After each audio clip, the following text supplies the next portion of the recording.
अच्छा, ये जो अभी रेड मून हो रखा है प्रोफेसर साहब, किस वजह से हो रखा है? हाँ, ये बताइए। देखिए मैंने जैसे पहले भी शायद बताया, नहीं फिर से रिपीट। हाँ मैं बता देता हूँ।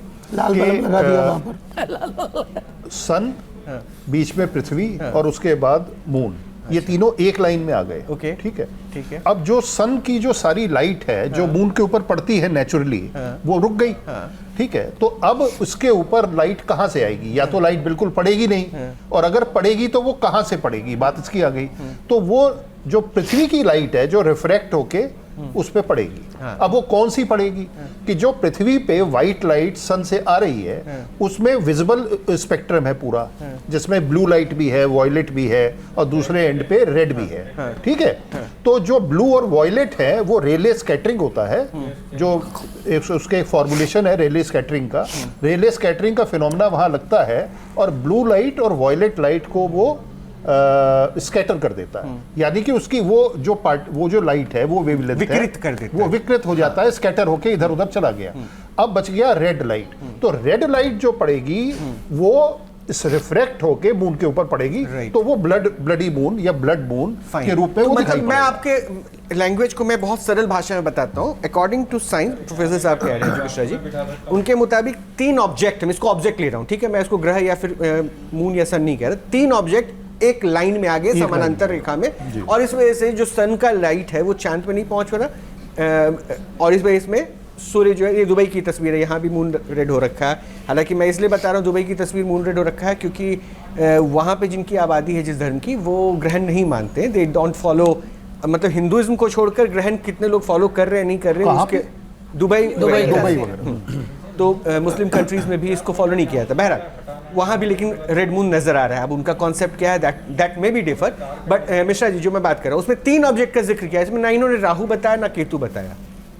अब बता दीजिए मुझे। मैं 2 चीजें, और उन्होंने साइंटिफिकली बताया scattering, reflection, then after colour. देखिए मैं उनको नकार नहीं रहा हूं, मुझे भी पता है कि चंद्रमा की या पृथ्वी की अपनी कोई रोशनी नहीं है, दोनों सूर्य से, चंद्रमा सूर्य से रोशनी लेता है और वाकई में वो रोशनी ऐसी जाती है जिस कारण से वो दिख रहा है, वो अलग विषय है। मैं 2 चीज आपको बताना चाहता हूं। हमारे जो ऋषि, जो पुरातन शास्त्रों के अंतर्गत वर्णन रहा, जो ऋषियों ने वो साइंटिस्ट ही थे, उन्होंने इतनी सरल भाषा में उसको समझाने का प्रयास किया ताकि अनपढ़ व्यक्ति भी उसको समझ जाए और पढ़ा लिखा व्यक्ति भी उसको समझ जाए। आज का साइंस सिर्फ उस प्रकार समझाने का प्रयास कर रहा है कि जिसको पढ़ा लिखा व्यक्ति तो शायद थोड़ा समझ जाए, लेकिन अनपढ़ व्यक्ति उसको स्वीकार करने को मैं थोड़ा एग्जांपल देना चाहता हूं। सोचिए हमारे पुरातन, मैं छोटे रूप में दे रहा हूं, पुरातन साइंटिस्टों ने, हमारे ऋषियों ने कहा भाई पीपल को मत काटो, पीपल पे भगवान होता है ना। अब अनपढ़ आदमी नहीं काटेगा बिकॉज उस पे भगवान होता है, लेकिन पीपल क्या दिन रात ऑक्सीजन देता है, ये प्रोफेसर साहब भी मानेंगे। क्या पीपल काटना ठीक होता है प्रोफेसर साहब? ये लगाना ठीक उसका यहाँ ग्रहण से क्या लेना देना? नहीं, मैं ग्रहण की बात ही नहीं कर रहा हूं, मैं जस्ट एक साइंस की बात कर रहा हूं। तो हमारे ऋषियों ने इस प्रकृति में जितने हजारों फिनोमेना हो रहे हैं, इसको मैं मिश्रा जी फिर मैं कॉन्ट्रडिक्ट करूंगा, इसको मैं प्रयास कॉन्ट्रडिक्ट करूंगा, फिर इसको मिस इंटरप्रिटेशन कहते हैं। क्योंकि अगर उसने साइंस के तर्क को आपने इवैल्यूएट किया कि बिकॉज ऑफ ऑक्सीजन, इसलिए उन्होंने कहा, आपने उसको धर्म बाजारीकरण कर दिया, ये गलत कर दिया ना। फिर विज्ञान ही है। तो आपके सनातन में मैं जानना चाह रहा हूं पंडित जी से कि सनातन में ऑक्सीजन शब्द कहाँ इस्तेमाल हुआ है? किसी और शब्द में इस्तेमाल हुआ? बताइए। आप शायद, मुझे लग रहा है कि आप उसको एक बात बताइए, नासा की स्थापना कब हुई? 1 मिनट, चलिए नासा की स्थापना कब हुई? मैं उससे पहले की बात कर रहा हूँ ना भाई। अरे तो मैं कह रहा हूँ आप पहले की बात है, मैंने मान लिया, हमने उसको, लेकिन आप मुझे बताइए ऑक्सीजन शब्द कहाँ इस्तेमाल हुआ? अगर मैं ये कहूँ चंद्रमा मनसो जाता, आप प्राणवायु करते हैं, प्राणवायु, तो आप प्राणवायु बोलिए ना, ऑक्सीजन क्यों बोलते हैं? भाई अगर मैं ऑक्सीजन, मैं तो आपको स्वीकार कर रहा हूं, ये तो आपका दुर्भाग्य है कि आप हमको स्वीकार कर रहे हैं। चंद्रग्रहण लगता है कि अब अपने प्रभाव पर है, चंद्रग्रहण अपने प्रभाव पर है, उस पर चंद्रग्रहण और स्टूडियो में उसका असर दिख रहा है। राहु जब उसका प्रभाव, जल को H2O का है, जल को H2O का है, तो आपने कहा जल को H2O क्यों कह रहे हैं? क्यों कह रहे हैं? आप H2O मत करिए। इसका मतलब ये है कि नहीं, हम वैज्ञानिक आपको समझाना चाहते हैं, हम आपको वैज्ञानिक भाषा में समझाना चाहते हैं। जो आपके शास्त्र आपको जल की संज्ञा देते हुए आए, ठीक है ना, आपने उसको बदल के H2O कहना शुरू कर दिया। नहीं तो प्रोफेसर इसका साहब मतलब वो ये आपको कह भरोसा रहे हैं, नहीं है नहीं अपने नहीं वो ये कह रहे हैं कि हम तो विज्ञान के साथ ही चल रहे हैं, ज्योतिष विज्ञान हम के वैज्ञानिक साथ तरीके से उसको समझाना चाहते हैं। अगर विज्ञान के साथ, मैं मान लेता हूं, संजीव जी भी मैं ये कह रहे आपकी हैं। बात मान लेता हूं, अगर ये विज्ञान के साथ चल रहे हैं तो जो वैज्ञानिक प्रोसीजर है उसको भी तो फॉलो करें। तनख्वाह दिलवाइए सरकार से। चलिए ठीक है, अब मैं ये एक बार थोड़ा ग्रैंड होता है पे- कि मैं हम ग्रैंड जैसे पे- कहने का स्टूडियो में कहने के लिए तो हम विज्ञान को फॉलो कर रहे हैं, फिर वैसे नहीं करेंगे। ये अच्छा, दोनों रास्ते पता नहीं चल सकता ना। संजीव जी, अब चंद्र ग्रहण के इस फेज को कैसे देखें? अब चंद्रग्रहण बिल्कुल पूर्ण रूपेण सही चल रहा है और इसमें देखिए, देखो राहु का बहुत बड़ा, जैसे कहते हैं ये लोग कहते हैं राहु नहीं होता है साहब, कुंडली के अंदर राहु को एक जिस तरह से इधर बैठ जाइए, उसको हटवा दीजिए। और प्लैनेट्स को माना गया है, उसको हटा दीजिए। इसी तरह से जो ज्योतिष को जो है राहु ने भी अब माना बैठेंगे? है। तो राहु क्योंकि बहुत सारी हाँ, ठीक है, गतिविधियों को बैठते हैं, आगे हाँ। पीछे करने में सक्षम होता है। राहु जो है बहुत एक तेज प्लैनेट है, कमजोर नहीं, उसको समझना चाहिए, क्योंकि राहु केतु के माध्यम से ही जन्म कुंडली में कई बार काल सर्प दोष की भी उत्पत्ति होती है। तो राहु, अब राहु क्योंकि अपिधावत वैरदी, सूर्य चंद्रमा के कहने से राहु, ये स्वर्भानु नाम का दैत्य था, उसका गर्दन काटा था, इस वजह से वो नीचे का जो धड़ था वो केतु हो गया, ऊपर का जो धड़ था वो राहु हो गया। ठीक तो है। अब वो अपने सूर्य चंद्रमा के कहने से, क्योंकि गला कटा, इसलिए सूर्य चंद्रमा पर जब जब राहु धावा बोलता है तब तब हमारे देश में, हमारे इस राष्ट्र में, भूमंडल में ये सूर्य ग्रहण और चंद्र ग्रहण होता है। अब चंद्रमा के साथ में राहु इस समय गोचर में चल रहा है, तो इस वजह से ये आज चंद्र ग्रहण पड़ रहा है। तो इसलिए हम लोग कहते हैं कि भाई सावधानी बरतो, अब ये कहते हैं सावधानी नहीं होनी चाहिए, तो ठीक है।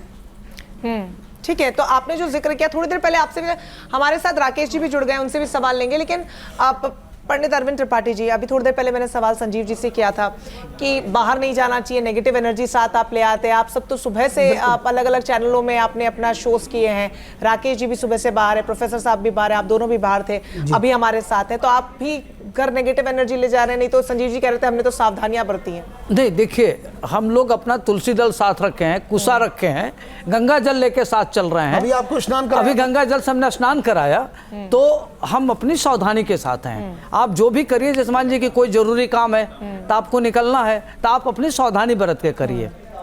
ठीक है, इसके अलावा जैसे आपने बोला कि सावधानियां बरतनी हैं, लेकिन जैसे मैं अगर सुबह से निकली हुई हूँ घर से बाहर, तो अभी पंडित जी ने कृपा रही कि एक बार स्नान कराया जी, गंगा जल जल से। से, लेकिन 3 बार करना होता है, अगर मैं गलत नहीं हूँ, अभी आपने बताया थोड़ी देर पहले, तो तीनों बार में से 2 बार अगर मेरा मिस हो जाएगा तो फिर दुष्प्रभाव मुझ पर पड़ेगा? नहीं, वो ऐसा लिखा है, अगर आप करते हैं तो बहुत ही बढ़िया है, और नहीं करते हैं तो जो लोग नहीं एक बार मानते आपने कर लिया, बहुत हो से लोग गया, नहीं मानते, पवित्रता हो गया। पर गंगा जल या शुद्ध जल में गंगा जल मिला के स्नान अगर आप 3 बार करते हो, उससे और ज्यादा उत्तेजना, माने और ज्यादा आपके अंदर एक शांति आएगी, और फिर देव बल जो है आपका प्रबल होगा, और भजन जो आप करेंगे उसमें और ज्यादा तीव्रता आएगी और चमक आ जाएगी उसमें। ये होता है, इसलिए 3 बार ऋषियों ने स्नान का कहा है। ठीक है। तो आप इसमें आपके मंत्र में जागृति आएगी, मंत्र में तेजीता आएगी, तो मंत्र आपको और जल्दी प्रस्फुटित होगा और जल्दी आपके साथ में हो जाएगा। ठीक है, राकेश जी भी हमारे साथ जुड़ गए। राकेश जी, तस्वीरें अलग अलग जगह से दिखा, तिरुवनंतपुरम की फिलहाल तस्वीरें आपके सामने हैं, अगर आप इसे एक्सप्लेन कर पाए कि अब कौन से स्टेज तक ये ब्लड मून पहुंच चुका है?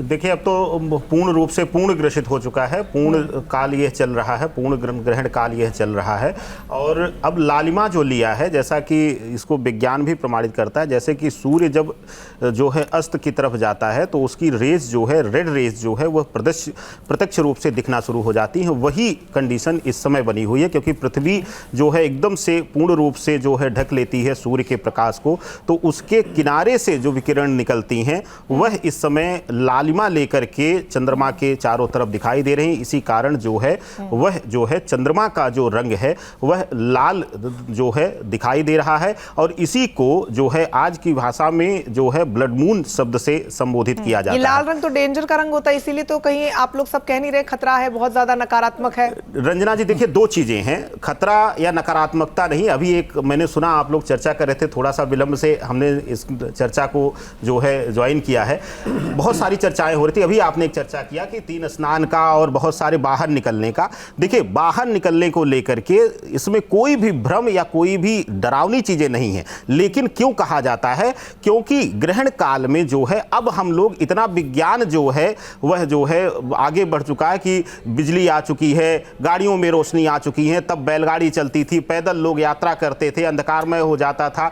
ऐसी अवस्था में जो है सावधानियों को बरतने के लिए कहा गया। विज्ञान और ज्योतिष जो है एक दूसरे के पूरक अंग है, और मुझे लगता है कि जब इन दोनों को एक साथ लेकर के हम लोग बढ़ेंगे तो बहुत सारी चीजें जो है मिथ भी दूर होंगे, और हम जो सनातन में, जो धर्मशास्त्र में जो चीजें वर्णित हैं उसके मूल को भी पहचानने में कामयाब हो जाएंगे। चंद्रमा पर जब ग्रहण लगता है, जैसे कि आदरणीय विज्ञान के जानकार हमें बता रहे थे कि हमने सुना कुछ वक्तव्यों को आपके कि कैसे जो है प्रभावित करता है। देखिए, जैसे ही हमने पढ़ा है बचपन में प्राथमिक विद्यालयों में और उसके बाद जो है कोर्सेस में है, ज्वार भाटा का जिक्र आता है। चंद्रमा प्रभावित करता है जलीय चीजों को, और सामुद्रिक रूप से देखा जाए समुद्र के जो है जल की गति को बढ़ा करके ज्वार भाटा आता है, यह हम लोगों ने सुना है। तो जब उतनी दूर रह करके चंद्रमा जो है सागर के जल को प्रभावित कर सकता है, तो ऐसी अवस्था में जो है हमारा जो सनातन शास्त्र है वह कहता है कि यह मन का कारक है।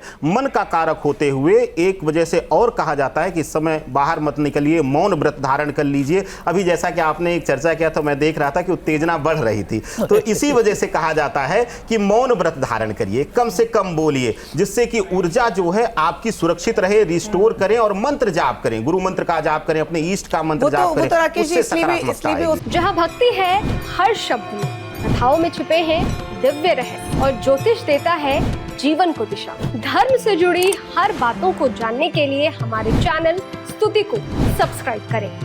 चैनल पर जाने के लिए इस लिंक पर क्लिक करें।